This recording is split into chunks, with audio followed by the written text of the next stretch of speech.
आज कोयटा की इंसदाद दहशतगर्दी की अदालत ने महरंग बलोच को उम्र कैद सज़ा सुनाई। अब महरंग बलोच का कसूर क्या है ये आपके सामने रखते हैं। इसके अलावा जो है डॉक्टर यास्मीन राशिद को, मियां महमूद रशीद को, एजाज चौधरी को, उमर सरफराज चीमा को, इन्हें 10-10 साल कैद की सज़ा सुनाई। ये भी आपने सुना होगा। अब इमरान खान जेल में कैद हैं, बुशरा बीबी इमरान खान की अहलिया जेल में कैद हैं। मतलब और फिर क्या है, ये क्यों सज़ाएं सुनाई जा रही हैं? देखें जी, बाकी जो बातें हैं, काफ़ी चीज़ें हैं। जो ट्रंप ने दोबारा से ईरान को धमकी दी है और फिर वहाँ से वॉकआउट हुआ है। ट्रंप ने क्या बातें की हैं, वॉकआउट क्यों किया गया है ईरान की जानब से, और जो ट्रंप ने धमकियाँ दी हैं, ये तमाम मंजर भी आपको बताते हैं, दिखाते हैं। और ट्रंप ने अपनाए हुर्मुज़ के हवाले से क्या बातें की हैं। और इसके अलावा हाजा आसफ जो हैं वो वीगो डाले की बातें करते हैं। अब ये वीगो डाले की बातें कर रहे हैं कि वीगो डाले पे बैन होना चाहिए। मतलब खैर जो डिटेल है वो मैं आपको बताता हूँ। पहले मैं बात करता हूँ जो आज सज़ा सुनाई गई महरंग बलोच को उम्र कैद, कि इसे सारी उम्र कैद रखा जाए, सारी उम्र इसे जेल में रखा जाए। अब महरंग बलोच का कसूर क्या है?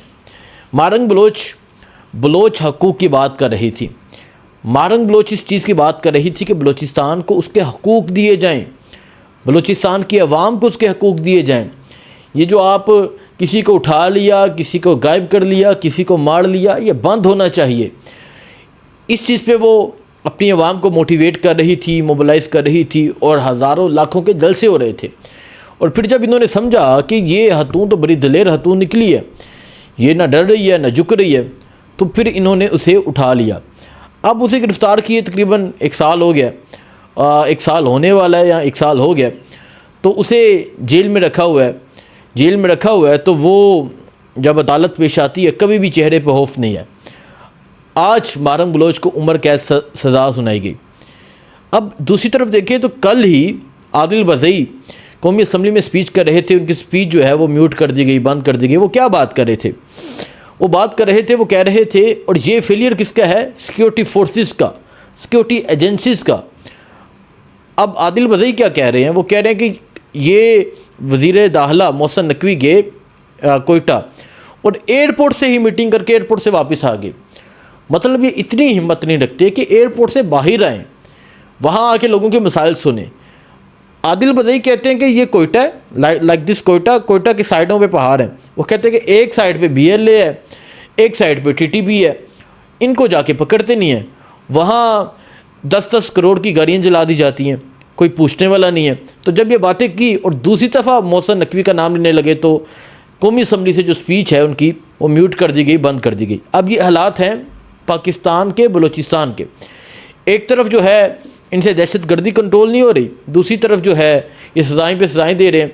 अब इमरान खान को एक केस में 14 साल सज़ा, और फिर इमरान खान पे 200 से ज़्यादा मुकदमे। इसी तरह डॉक्टर यास्मीन राशिद को, मियां महमूद रशीद को, इन तमाम लोगों को 10-10 साल, हर केस में 10-10 साल मजमूई तौर पे काउंट करें तो ये चली जाती है, कोई 230 साल सज़ा चली जाती है। तो ये सूरत हाल है जी इस टाइम, इस मुल्क के निज़ाम की, इस मुल्क के आइन की, इस मुल्क के कानून की, इस मुल्क की अदलिया की, इस मुल्क के जजेस की। कि इमरान खान ने बड़ी एक बात कही थी और वो बात याद आ गई कि ये अदालतें मुझे क्या इंसाफ देंगी जो खुद को इंसाफ ना दे सकें। ये इमरान खान ने कहा था कि जो खुद को इंसाफ नहीं दे सकती वो मुझे क्या इंसाफ देंगी। तो ये सूरत हाल है जी। अब एक तरफ कश्मीर की बात करें, कश्मीर में अभी तक जो है वो सर्विस बंद है और इसको तकरीबन 15 रोज़ हो गए हैं। देखें, कश्मीर मुकम्मल तौर पे बंद है। कश्मीर पे बात करना अब लोग छोड़ गए हैं। कश्मीर मुकम्मल तौर पे बंद है, 15 रोज़ हो गए हैं, सर्विस बंद है, हर शहर बंद है, हर बाज़ार बंद है। कश्मीर इस तरह जैसे मुकम्मल सन्नाटा है और लाखों लोग बसते हैं कश्मीर के। वो कश्मीरियों ने पाकिस्तान की जंग लड़ी है। वो कश्मीरी जो है वो कब से जाने दे रहे हैं और यहाँ जो है उन्हीं पे गोलियाँ चलाई गई।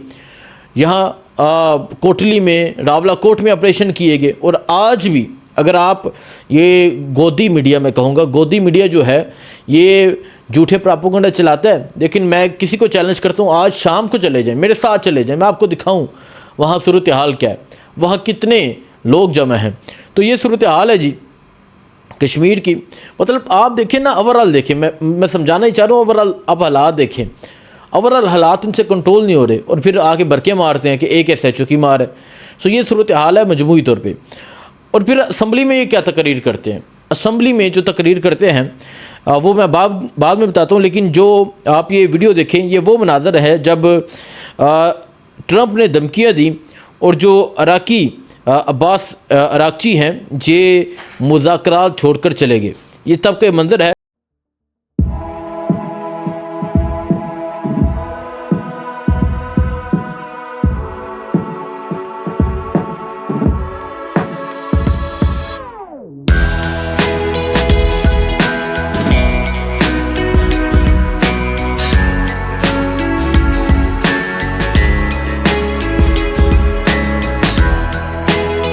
अब ट्रंप क्या कहते हैं, देखें जी, पाकिस्तान सुलह का किरदार अदा कर रहा है, लेकिन कैसी सुलह, आज भी धमकियाँ दी जा रही हैं। और भाई जब सुलह होती है तो तब जो है धमकियाँ नहीं दी जाती, तब बराबरी पे सुलह होती है। अब ट्रंप कहते हैं कि अमेरिका अब नए हर्म्स का रखवाला बन सकता है, वहाँ से गुजरने वाले 20% तेल पर कब्ज़ा कर सकता है। अगर ईरान ने माहदा न किया तो अमेरिका अब नए हर्म्स से गुजरने वाले जहाज़ों से टैक्स लेगा। ईरान लबनान प्रॉक्सीज ख़त्म करे, जो ईरान है वो लबनान प्रॉक्सीज ख़त्म करे, वरना दोबारा हमला करेंगे और ईरान का नामो निशान मिटा दूंगा, ये ट्रंप कह रहे हैं। भाई मतलब देखें ना, मुसलमान मुल्क है ना, उसे धमकियाँ दी जा रही हैं और ये जाके बार बार उनकी तारीफ़ें सुन के खुश हो जाते हैं। ये DJ विंस की तारीफ़ें सुन के खुश हो जाते हैं। ट्रंप इनके हक़ में कोई बात कर दे, ये तो इधर वो कहते हैं ना, फूले नहीं समाते, ये धमाल डालते हैं, ये खुशियाँ के झूमर इनके डालते हैं। ओ भाई उधर देखिए क्या कर रहे हैं, ईरान के साथ किस तरह की बातें कर रहे हैं। अब जो है ट्रंप की धमकियों के बाद जो है वॉकआउट कर दिया गया और अब मुज़ाकरात का जो दूसरा दौर था वो भी अब जो है वो पेंडिंग हो गया है।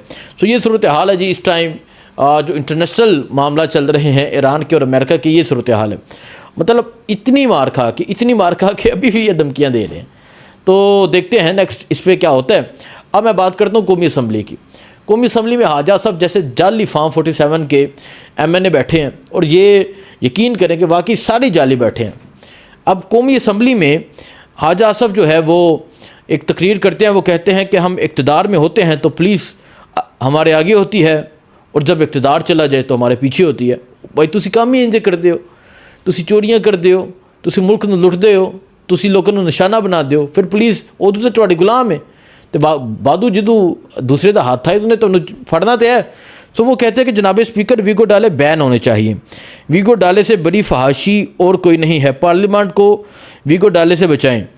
अब ये हाजा साहब कह रहे हैं कि वीगो डाले बैन होने चाहिए, ये नहीं कहते वीगो डाले वाले बैन होने चाहिए, ये नहीं कहेंगे वीगो डाले बैन होने चाहिए, ये नहीं कहेंगे काले वीगो डाले वाले बैन होने चाहिए, उनका सियासत में किरदार नहीं होना चाहिए, ये नहीं कहेंगे। ना ना ना ना ना, तोबा, मतलब ये बात नहीं वो करेंगे। वो कहेंगे वीगो डाले बैन होने चाहिए। क्या कोई अब कोई लेक्सियस देनी है उनको, कौन सी गाड़ियाँ देनी है उनको, प्राडो देनी है, ZX देनी है या रेंज रोवर देनी है? क्योंकि पहले तो यहाँ कोई बंदा बात करता है नीचे वीगो डाला आ जाता है, कोई बंदा को सवाल करता है नीचे वीगो डाला आ जाता है। तो इनका तो वीगो डालों के साथ डायरेक्ट लिंक है और कह रहे हैं वीगो डाले बैन होने चाहिए। मैं हैरान हूँ कि इनसे सवाल नहीं हुआ, इनसे पूछने वालों ने, वीगो डाले वालों ने पूछा नहीं अभी तक। क्या जी दसो किस गल्लों कह रहे हो कि वीगो डाले बैन होने चाहिए? अगर वीगो डाले बैन हो गए तो तुहानू कौन बचाएगा? अगर वीगो डाले बैन हो गए तो तुसी फार्म 47 ते जीतोगे किवें? अगर वीगो डाले बैन हो गए तो तुसी हार के असैम्बली च किवें बैठोगे? अगर वीगो डाले बैन हो गए तो तुहाडी जाली हुकूमत किस तरह बनेगी? अगर वीगो डाले बैन हो गए तो असी पार्टियां किवें चेंज करवावांगे? अगर वीगो डाले बैन हो गए तो असी चैनल किवें बंद करवावांगे? सो ये इनको नहीं कोई कहने वाला। सो ये सूरत हाल है जी। बाकी जो होगा इंशाल्लाह आपको अपडेट करते रहेंगे। दुआ में याद रखें। अल्लाह हाफिज़।